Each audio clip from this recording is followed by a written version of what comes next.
شاہ فیصل کے قتل کے بعد ابتدائی طور پر کہا گیا تھا کہ وہ دماغی طور پر عدم توازن کا شکار ہے۔ قتل کے بعد شاہی کابینہ کی جانب سے ایک بیان میں انہیں باقاعدہ طور پر پاگل قرار دیا تھا، لیکن ڈاکٹروں نے معائنے کے بعد سرٹیفکیٹ دیا کہ فیصل بن مسعود دماغی طور پر بالکل ٹھیک ہے۔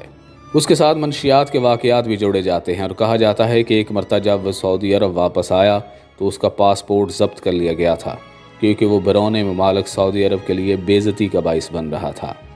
سوال یہ ہے کہ شاہ فیصل کو شہید کیوں کیا گیا؟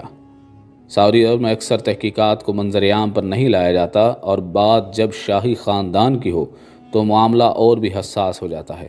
قتل کے وقت کئی افواہیں اور قیاس آرائیوں نے جنم لیا، لیکن تحقیقات کے بعد کہا گیا کہ قاتل اکیلا تھا اور اس کے ساتھ اس عمل میں کوئی اور شریک نہیں تھا۔ ابتدائی طور پر تو یہی قیاس آرائیاں ہوئیں کہ شہزادے نے اپنے بھائی کی ہلاکت کا بدلہ لینے کے لیے شاہ فیصل پر گولی چلائی۔